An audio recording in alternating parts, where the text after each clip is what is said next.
Welcome to Business Talk, presented in collaboration with the University of Rio Grande and the Ohio State University South Centers, from the heart of southeastern Ohio at the University of Rio Grande TV studio.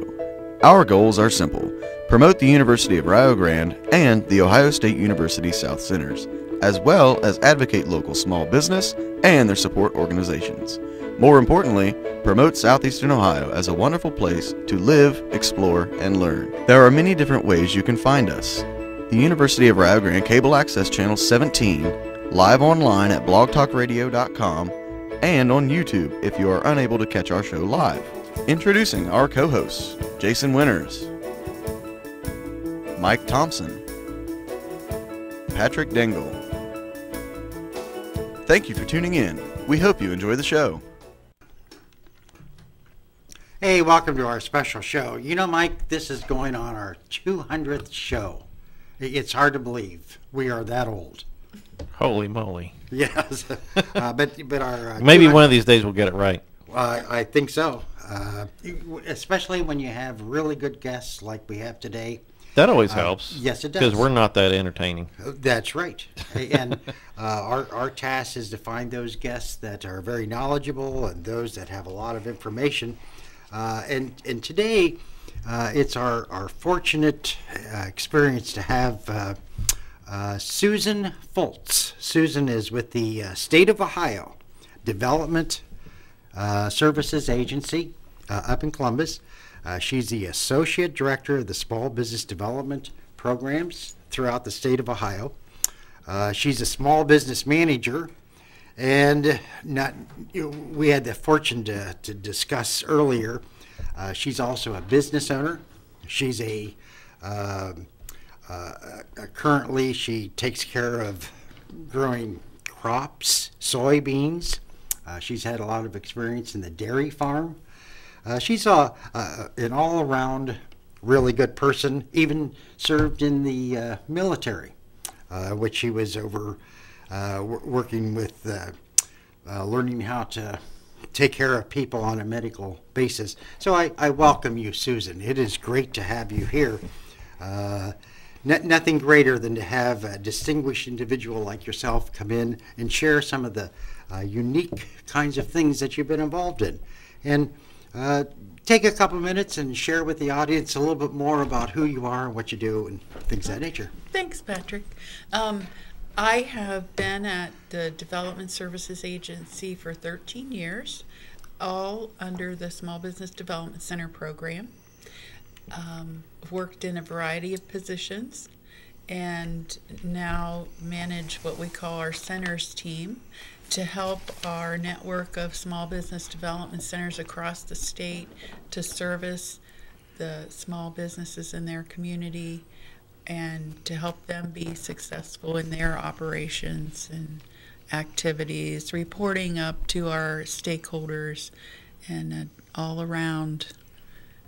And why are small businesses so important in the state of Ohio and the United States?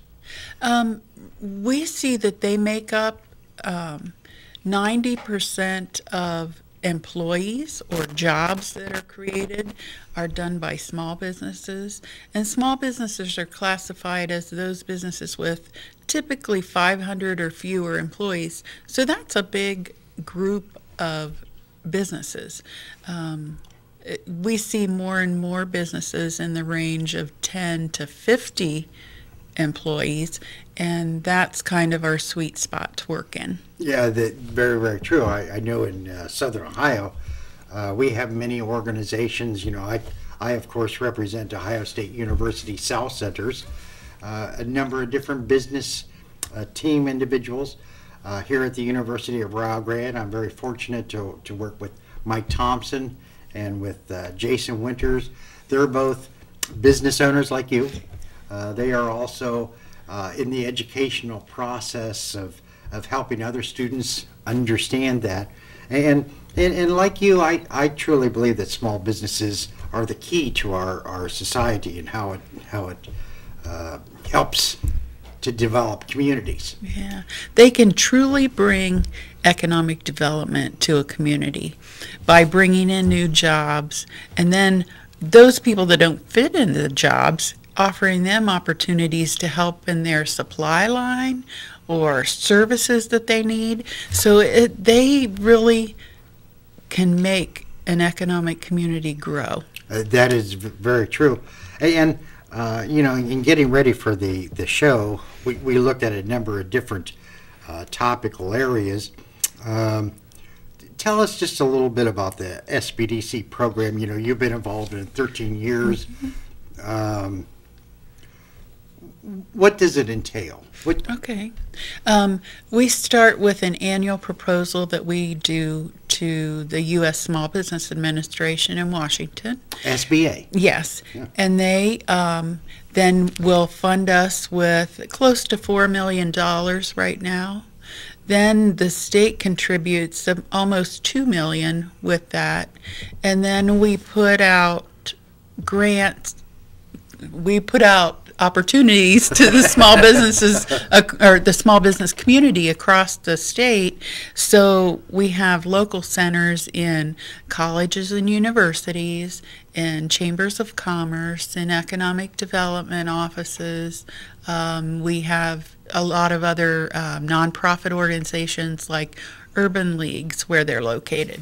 So they provide the actual services in the local area, and the local partners then contribute another $2 million to make us a whole program at around $8 million. Wow, that's a lot of time. And when you have collaborations like here at the University of Rio Grande, we work closely. And Dr. Gelman Danley, who's the president at the University of Rio Grande, was on our show, and perhaps Mike can dig through his archives. Can we hear from Dr. Danley? Right now? Yes. And what she's going to do is talk a little bit about how the business programs help in the educational process.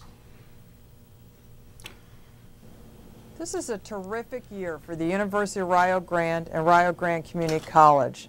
In the fall, our enrollment stood ahead of the rest when we were one of only 2 community colleges in the state to go up in our enrollment. What that says about the university and the community college is that we are a viable economic engine for the region in southeastern Ohio, and that we know how to serve our learners, and they're coming to us for a variety of majors. One of the largest groups that we will be serving now and in the future are adult learners. Everybody doesn't know this fact, but this past fall in 2012, it was the first year across the country where there were more than 50% of the entering freshmen were adult learners. As a result, we offer an adult study tuition rate. We offer programs in healthcare administration as one example, working in the business area, and others. Clearly, serving adults is a way to respond to the national need, the workforce needs, and the continuing demands of making sure that everyone sees himself as a lifelong learner. The reason we remain a key to this economic region, we're one of the largest employers. We work directly with industry. We have some excellent examples in that. Our hospitality management program with the Bob Evans Farms Inc. Corporation is fantastic. We like to do this by making sure that we work with the company and recognize the hospitality management needs not only in this immediate region, but the entire state and eventually beyond where Bob Evans has restaurants. Many people have moved up within that industry, but they don't have the formal training. That's our job. We're going to be hiring a director of workforce development. Actually, we're getting some cues from our friends at The Ohio State University. And the idea is that you have to have people who are right on top of workforce and what that means for the region. That individual and others will be working directly with many of our businesses, and any of our businesses listening today, please make sure you understand that we are here to serve you.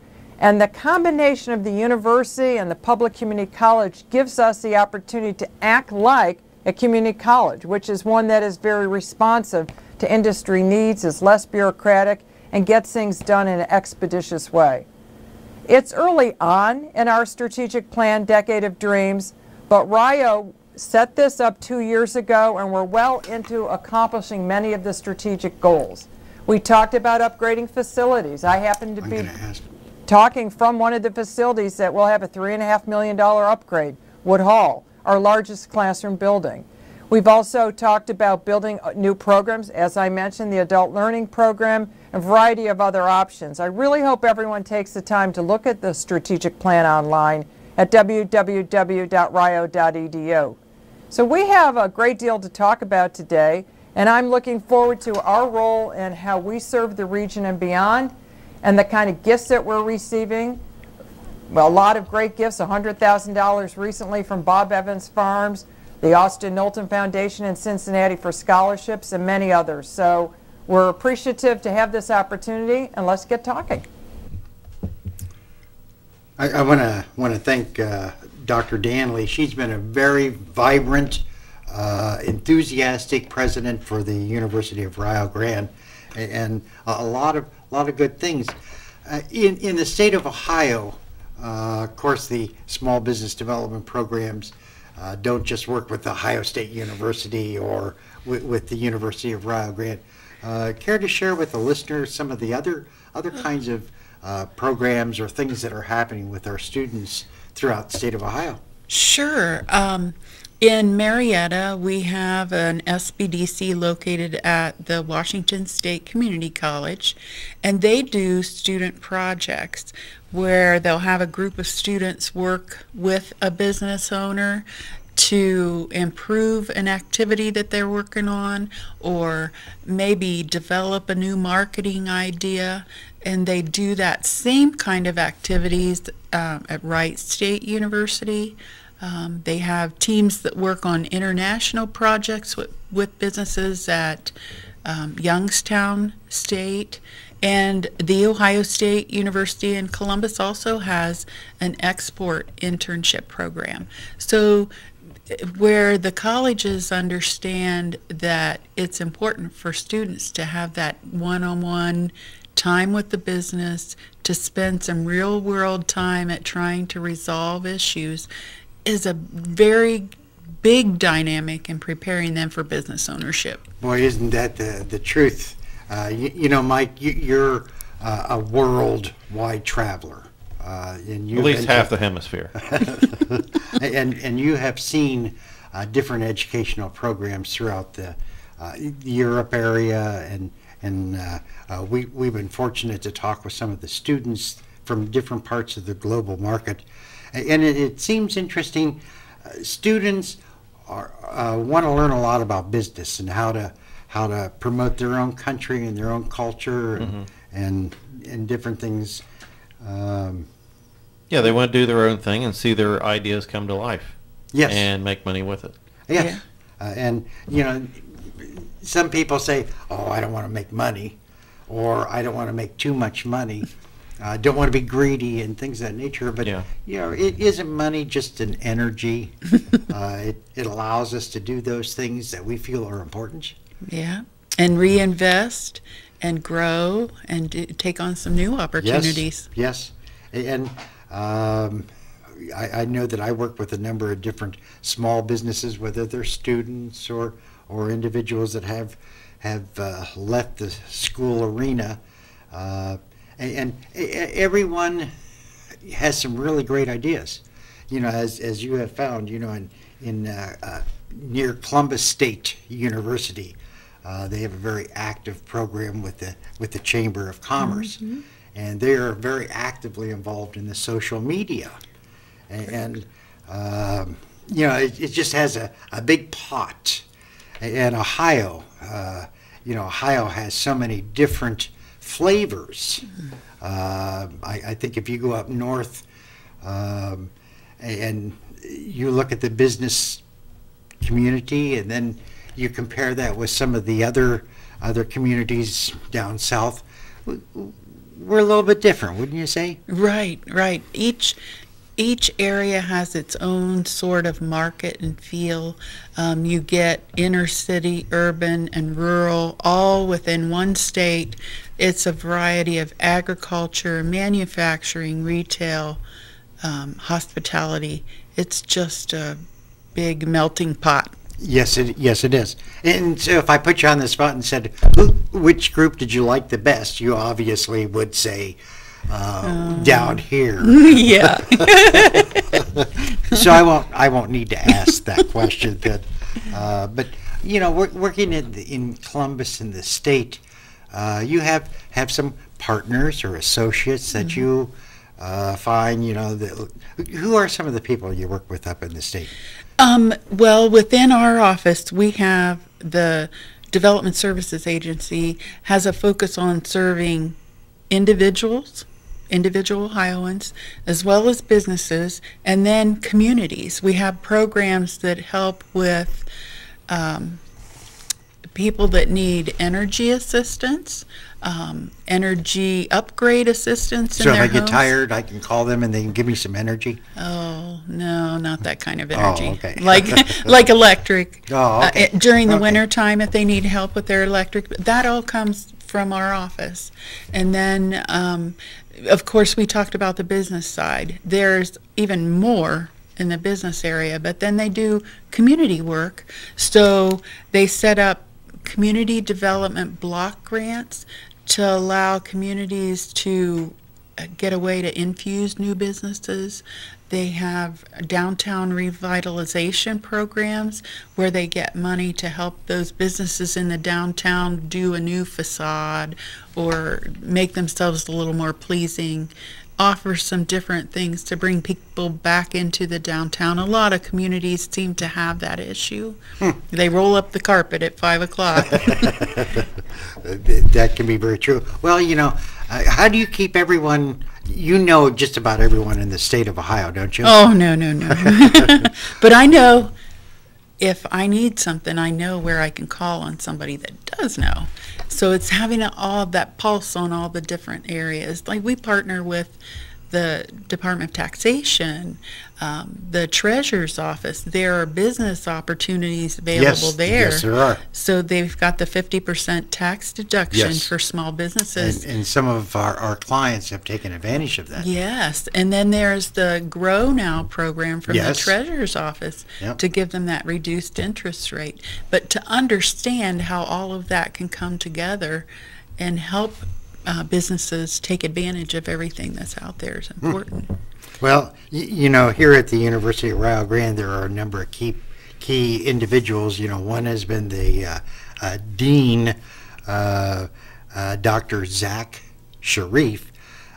He's been very instrumental on some of the programs that have been offered. They've looked at a variety of different ways to help promote education and business and things of that nature. Mike, care to have Dr. Sharif talk a little bit? All right. As Dean of the College of Professional and Applied Studies, I'm happy to talk about 3 programs we're offering this year. One of them is in Adult Studies. It's a business management program, a Bachelor of Science. The other one is BTS RioSense Software Engineering for National Security Enterprise program in computer science.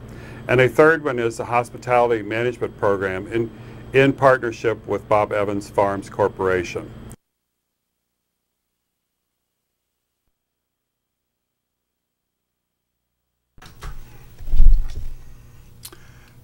You're back. Dr. Sharif, it's rather interesting.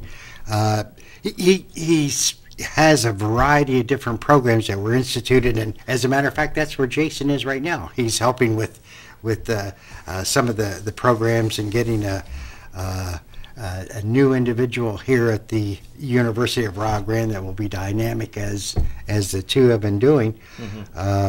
And I know you, Mike, share in a number of different activities. We've had students that are involved. When we talk about students, do you find, Susan, that many students are willing, but sometimes they just need a little bit more to Open their ideas. Well, we found that if you place that opportunity in front of them, some of the new, fresh ideas that they come up with are just so eye-opening for a business that wants to stay fresh and ready for that next client to walk in the door. They really bring a new flavor to a business. It is rather interesting, but there are 44,000 vocations. And you know, one time. Still not sure what I want to do. Yeah, well, you know, I'm waiting for someone to tell me what to do. Yeah. Wait a minute, I've had people tell me. Yeah, quite a few times. Yeah, maybe Or at that's least where where I to was, go. Yeah, well, yes, but it is interesting. You know, a couple statistics or a couple things. When my father was growing up, he stayed at one job for the entire life. It was sort of, that's what you did. Yeah. And then when our generation, we were told that we would change vocational directions 4 times in a lifetime. And then we have since learned that many individuals change every 3 to 5 years. You know, and that's on an average basis. But there's that need to really understand better and to learn what some of the steps are, don't you think? Yeah, and I think that we see more and more people graduating college with dual degrees. Instead of just one, we've got a backup for the next move down the road. Well, that's very true. I've been fortunate to teach an undergraduate class here at the University of Rio Grande, and it's in business planning. And I'm very pleased to see the quality of students. As a matter of fact, we have one student that developed a business plan and is now running their own business. Ooh. And I'm very proud of the business. You know, it has to do with beauty aids, and it has to do with a variety of different things. But running a business is not easy. Right. It takes day to day, and a lot of times you may spend 24 hours on that business. The business isn't going to wait for you to take a rest. You need to be ready for that next customer coming in the door. That is right. Yeah. And on the farm, when it's time to plant, when it's time to harvest, you have to be ready. When the weather's right, it's not going to stay that way very long. I've said it a lot of times on this show before that people initially, when they want to go into business for themselves, they talk about, I want to work. I don't want to work for anybody. I want to work for myself. I want to set my own hours and take off whenever I want to. And, you know, just it's going to revolve around me and my time off or whatever. It's like, guess what? You don't get any time off. But that's what they advertise on TV all the time. Is it's easy, and it does take a lot of work. Yeah, yes, it does. It's also interesting to see that new business owners, sometimes the only thing that they have is an idea and a lot of guts. Sometimes they don't have a lot of the extra kinds of things, but if you're an artist, yeah, you know the art, but you don't know the business end of it, the taxes and all the forms and all that stuff. That's right. That's right. And that's where it's good for them to come to people like you, Pat, and the SBDC. It makes so much difference. They have this partner in their community. They don't have to pay, and they can give them the right path to go down, put them into places where they need training. And maybe their expertise is not on the taxes and the financial side, that they can bring in somebody who's going to support them in that area, and they can work on their passion. Yes, that is very true. And I know in the support arena, there's a lot of different programs that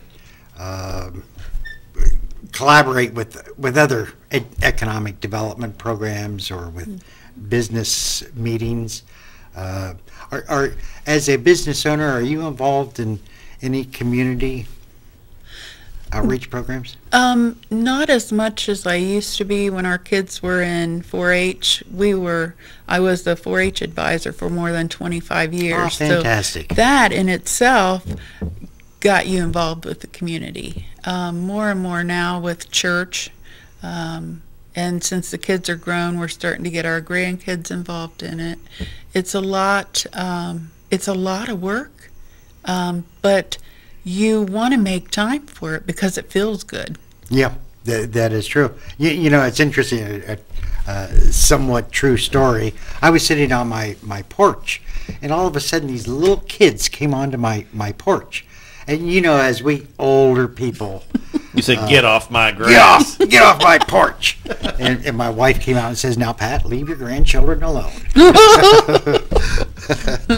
No, that really didn't happen. But it is amazing how one generation is not the end. Mm-hmm. We have multiple generations of individuals that watch us very closely, and they enjoy seeing what everyone does. Like there's a lot of people that comment about Mike's magic in working the cameras and things of that nature, but they don't necessarily see Mike behind the scenes working long hours, and it's the same way with business owners. I know that you used to be a dairy farmer, and my hats go off to you. Being a dairy farmer, it's 7 days. Yep, 7/24. 7/24. And you get up in the morning before school, go out and milk your cows, go to school, come home, and then you're ready to milk them all over again. And by then you are tired, and it's time to go to bed. Well, and your husband had over 100 dairy? Yeah, they milked 100 head of dairy every day. Theirs was a commercial dairy, and ours was just a family farm dairy where we had 12 to 20 at one time. We milked ours by hand, and I think my mom probably milked more of them than us kids did. But he got up every morning and milked 100 before he went to school. And then when he got home, it was the same thing starting over again. And they farmed, 500 or 600 acres, and they were always in the field between milking on the weekends. There wasn't any time to go to the movies or all those kind of things that kids look for nowadays. It was a lot of work. Oh, nature dictates your schedule. Yes. And the point being is you really had to love it. I don't think that I could be that I would be able to work on a farm. First of all, I like to look out my window and see the whites of my neighbor's eyes. I like to have the freedom to just take off. Take off. Yeah.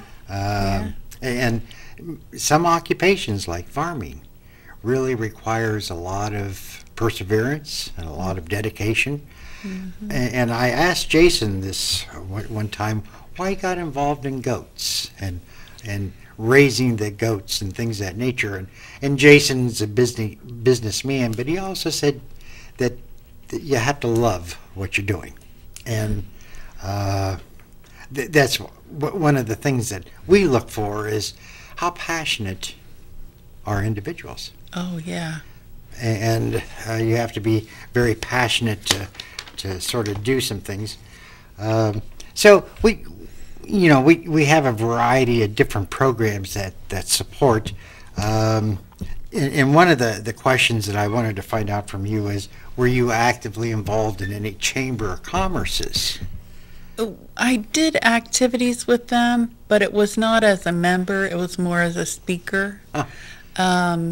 We have a local Chamber of Commerce in Bremen, Ohio. We have the one for our county in Fairfield County. It was more of pushing people to them that really needed assistance. And then as I'm working at the state now, it's referring clients to them to become involved. And you know, at one time, the chambers typically would offer a healthcare group plan for many small businesses to connect into. But now, since Obamacare has come into the stage, a lot of them are struggling because their members no longer need that. Right. Right. Yeah. Several of our chambers down here also work with the workman's compensation. Right. Group workman's compensation, because it can be very expensive to one small business. And one of the things that we found is that in rural areas, we cannot necessarily be the all to everyone. Yeah. You know, we have to share in that pie. And the Chamber of Commerce, in our estimation, has been a really good way to support businesses, right, and to assist. And there's been a variety of different ones. You know, the South Centers is one of those programs. You know, at the university here, you have the College of Art and Sciences, you have College of Business, you have education. Well, it's like all different things at Ohio State University. We have a multitude of different programs, whether it's research or business development programs, economic development, or just education. And Dr. Tom Worley is the director. He's been the director there for many years, at least 9 or 10. Yeah, I think so. And he's been very active in promoting the area and very active in promoting. Perhaps we can hear a little bit from Tom. It's my pleasure to be with you today. I want to talk about the OSU South Centers, and I'd like to start by talking about why we have an S on that word in our title, centers. And we're actually a collection of centers located at Piketon, Ohio, right along the Appalachian Highway, just east of its intersection with US Route 23 South. And the centers are made up by the Piketon Research and Extension Center, the original center that was created 20 years ago out of the Ohio Agricultural Research and Development Center and OSU Extension. The other centers have been added over the years as our programs have expanded and increased in depth. We have the Enterprise Extension Center, we have an Ohio Small Business Development Center, and a Manufacturing and Technology Small Business Development Center. These are operated in conjunction with the Ohio Department of Development and the U.S. Department of Commerce. Our Ohio Cooperative Development Center is funded by USDA Rural Development, and they are our partner to develop businesses along the cooperative business model. The Endeavor Center for Business Incubation is a business incubator facility that we host 18 different business partners that are expanding their business and becoming established, and then will graduate, and we have had graduates from our Endeavor Center up to this date. Our Aquaculture Research and Development Program and Center at OSU encompasses the research work as well as extension work to develop the aquaculture industry or fish farming across the state of Ohio. More recently, we have added an International Trade Assistance Center, also in conjunction with the Ohio Department of Development and the U.S. Department of Commerce. These centers are all unified in the mission to serve Southern Ohio by assisting people with informed decision-making through responsive research, education, entrepreneurial application, and collaborative partnerships. And being part of the land-grant mission at Ohio State University, we try to reach out to people where they are and at the stage of business or development of their farm or enterprise. We do not have formal for-credit academic course offerings at our center. We're focused on very applied, problem-oriented research and extension activities which focus on delivering seminars, workshops, hands-on demonstrations, short courses, adult education in a variety of settings, if you will, as well as publication of our research results and extension publications to reach the lay audience across our region and indeed across the state.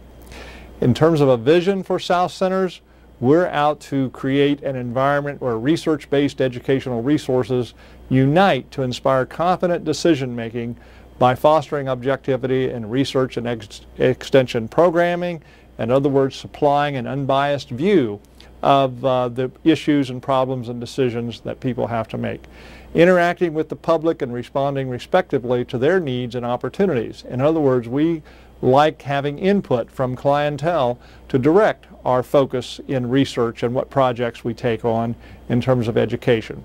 Using a holistic approach to problem solving and program delivery to strengthen youth, individuals, families, communities, as well as businesses. We also like to facilitate technology advancement as well as demonstrate and develop leadership for our region. And in terms of the programmatic focuses that we operate under within those mission and vision, it comes down to basically 4 areas that are encompassed: aquaculture, fish farming that I've already mentioned, specialty crops as alternative enterprises on Southern Ohio farms. This includes berry crops as well as vegetable crops as well as energy crops. Our Soil and Water Resources program intends to do research and educational activity that sustains the quality of the soil and water resources that we're so reliant upon in aquaculture and for agricultural purposes. And then our 4th program encompasses and overreaches all of these others with business and rural economic development, that businesses in aquaculture or horticulture, in the soil and water or energy area, all depend upon creating a viable business, and our economic development group works across these areas as well as many other Main Street businesses that include places as coffee shops, laundromats, filling stations, these sorts of convenience stores, types of businesses that people and entrepreneurs come up with that need assistance with their planning. The couple of these centers that I'll just mention in this piece are Ohio Cooperative Development Center, which provides new cooperatives and strengthens existing cooperative businesses in Ohio with outreach, technical assistance, education and training, partnerships, and information transfer. We have a seasoned program manager that has worked with us in this, is Dr. Tom Snyder, as well as Christy Welch, who is gaining and beginning to transition to lead this program at OSU South Centers. And then if you visited us or if you come to visit, you're sure to see the Endeavor Center for Business Incubation and Training. It's a facility that has been in operation for 7 years. It's about 27,000 square feet. Again, 18 partners occupying 29 different business spaces. We have training rooms available. We have a computer training lab. Again, back to technology and using this. Multiple networking opportunities. And one of the most important of these opportunities would be the opportunity to link with businesses that are at the same stage of development and learn from each other. And this is made possible by this collection of businesses operating at OSU South Centers. In short, we are a growing resource for helping develop the Southern Ohio region through our applied research and extension outreach. Hey, I want to thank Dr. Worley. He's very proactive in not only looking at how our OSU South Centers can help, but also in a collaboration with the University of Rio Grande. You know, we're sort of unique down here. We are dependent upon everyone to assist. You know, while we were listening to Tom, I was giving some thought as to our next segment, and our next segment deals with different programs. And let's talk about the G word, the hated G word, and that's grants. Susan, I wonder how many times you have been asked, "Where's the grants?" Oh, yes. And you know, we have that First Stop Business Connection where people can call in and get a startup kit on how to start a new business. Well, That's the first. But what does it tell me about grants? Where can I go get my grant? Where's the free money? Yeah. And in reality, there really aren't grants to start a new business. We hear Matthew Lesko and all these other guys saying, oh, yeah, it's out there. But they're making their money when you call and order their book.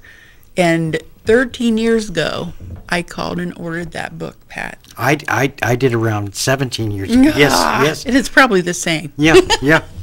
And it really talked about programs like SBDC and other programs that are available through the federal government to help people start a business. The grant dollars come to the state to offer these programs for free. So Can I share a very true story?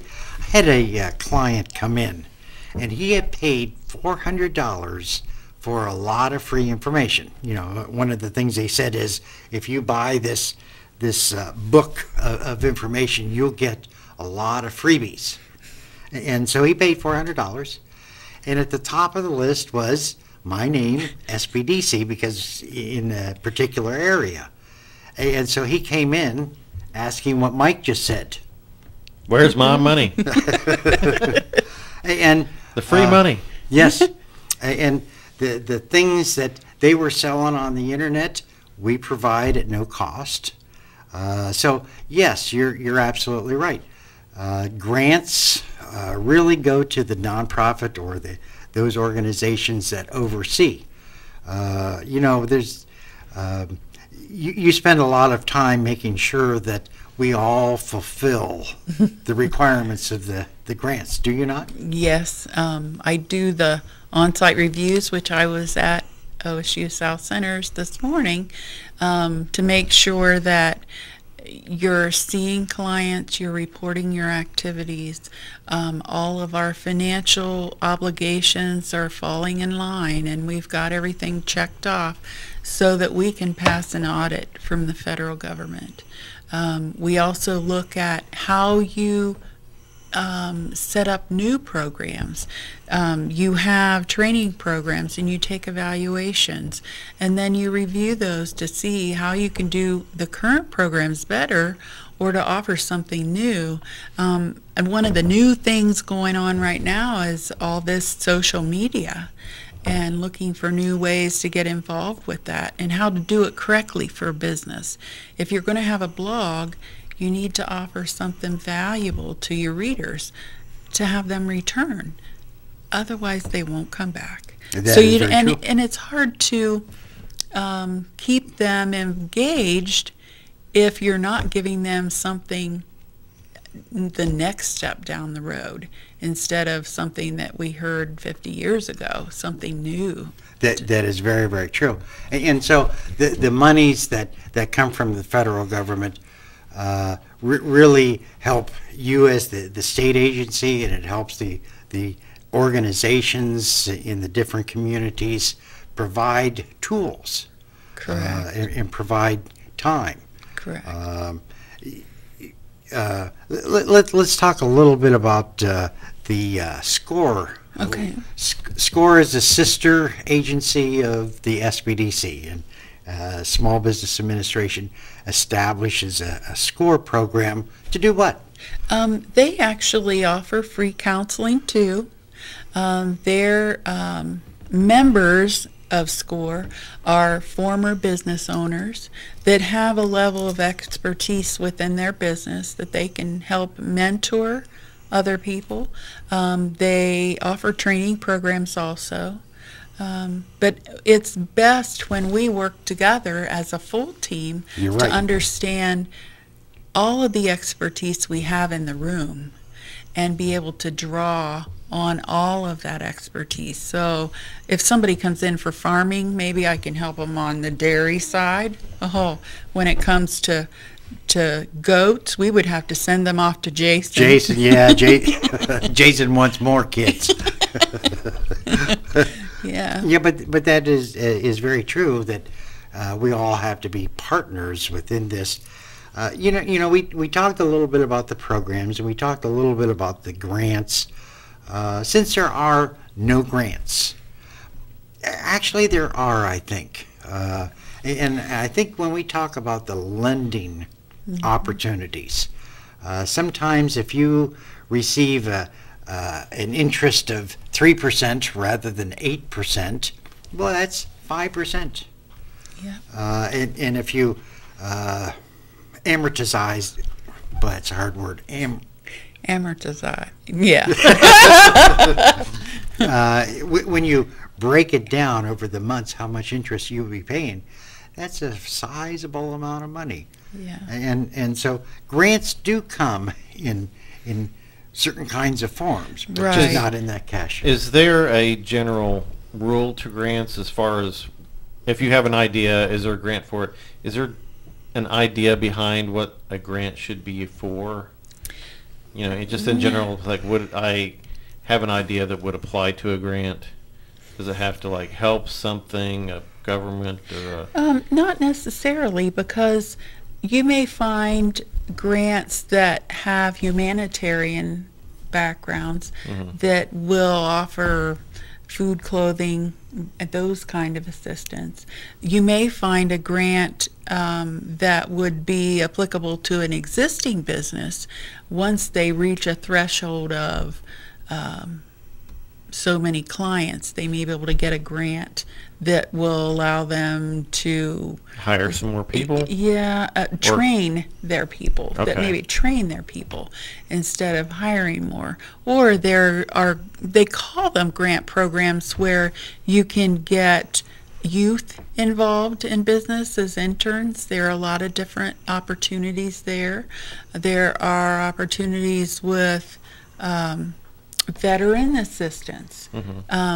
There are different agencies that will give you points to consider if you're going to hire a veteran or someone. We call them restored citizens, which are those that have been in prison and returning to active society. So there are opportunities for some grants, but they're very specialized. Right. And most times you can go to your local library and they have a publication called the Grants Guide. And that's where we usually send people. And in that guide, you just have to look up what your business is about, and then you can find if there's anything there. And one of the things that I found more than anything else is that to paraphrase what you said, there is no free money. You have to also do something. For instance, there was a used tire grant. It was a social problem back in the turn of the century, about 2000. What are we going to do with all these tires?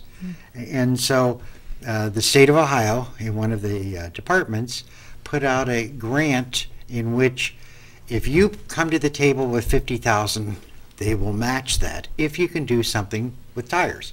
And the key word was they will work with you, not here's money, go try it, and if you run out, let us have more. Yeah. Or just ask for more.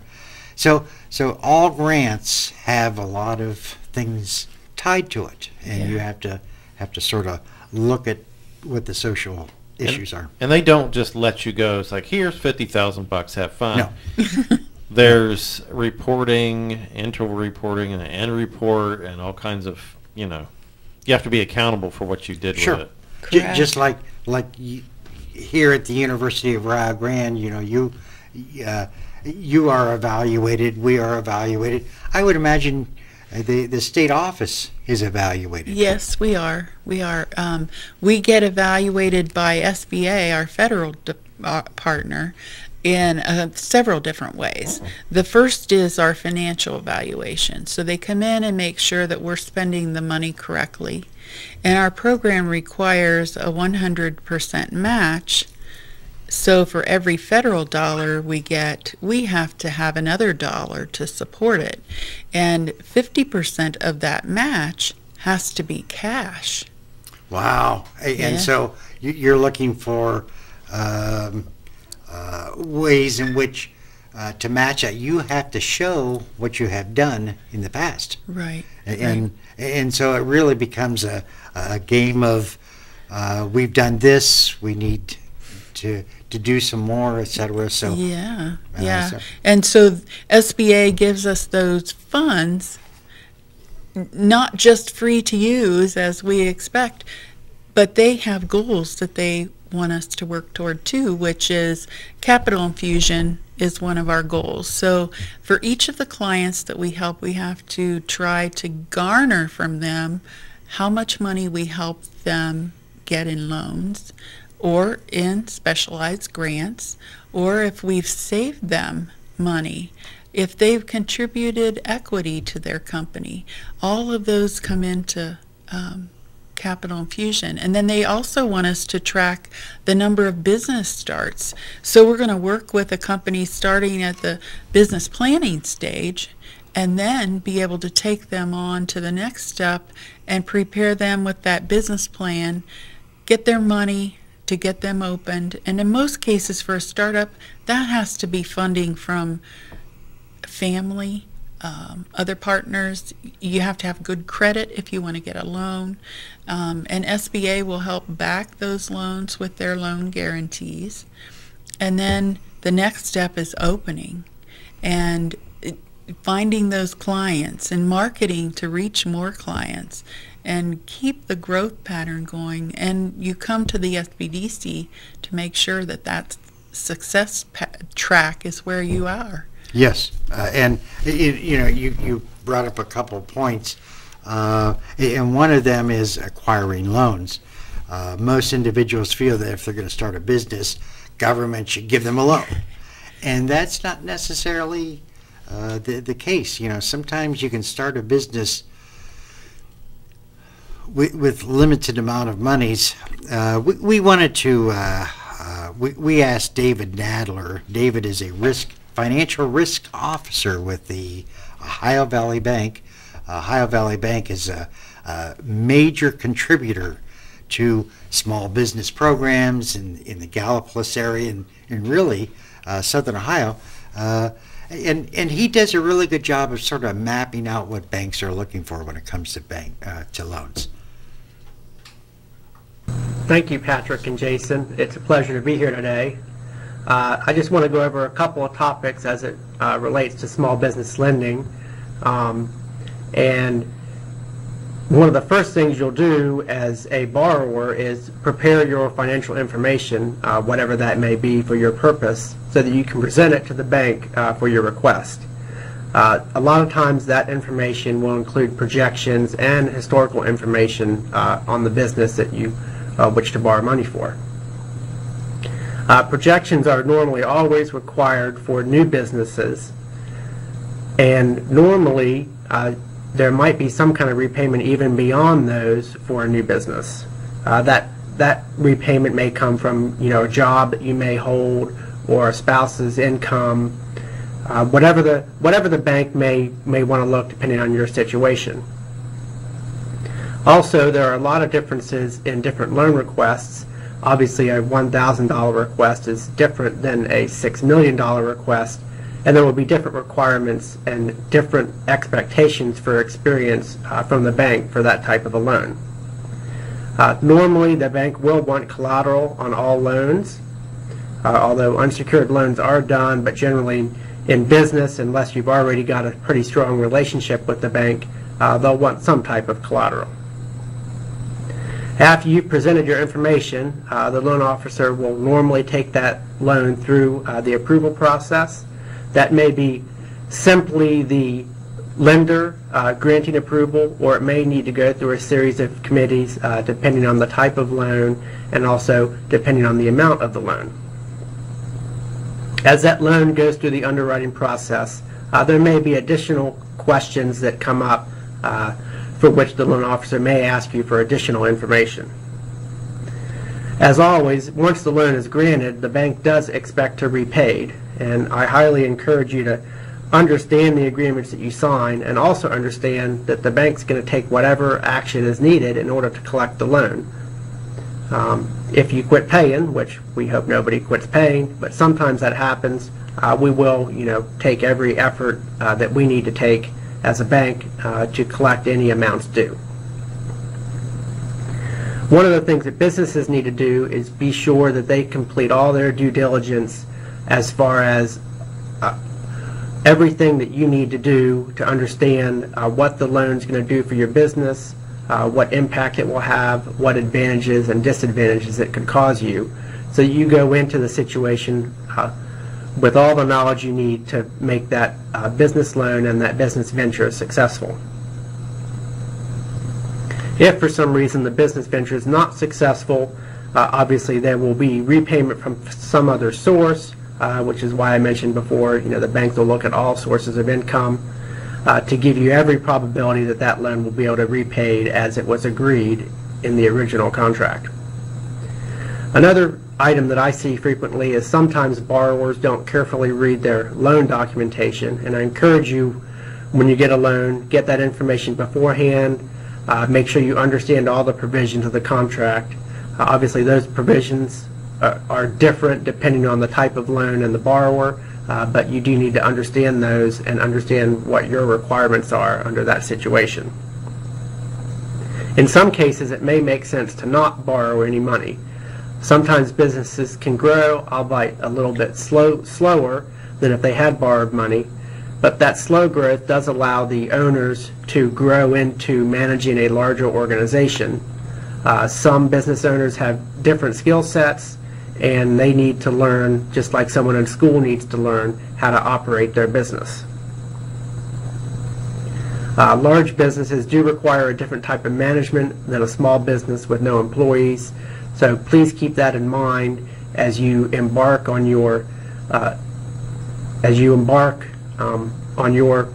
in your business and to accomplish the goals that you want to accomplish. And the last thing that I'd like to mention is that as an owner, it's very important for you to understand your skills and where your weaknesses as well as your strengths are. Your responsibility to fill in those gaps where your weaknesses are with professionals that can help you in that area. So with that being said, I'd like to turn this back over to Jason and Patrick. As you can see, David has a lot of good thoughts, ideas. David tries to look for ways to improve the packages so that the loans can be made.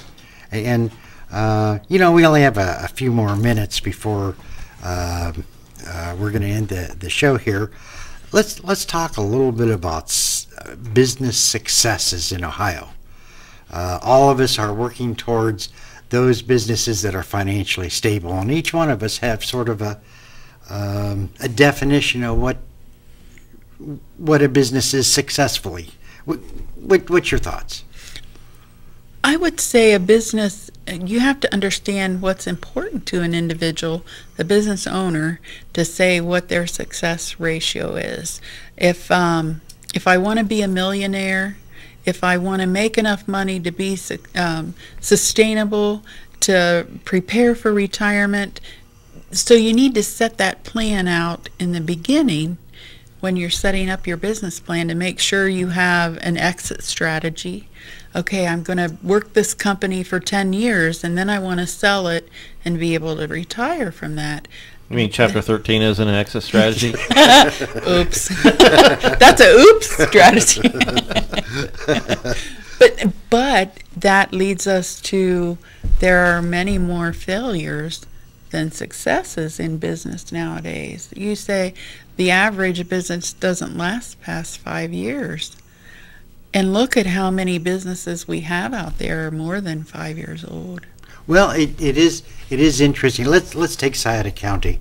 There are about 2,200 small businesses, and in those 2,200 small businesses, you have about 100 deaths.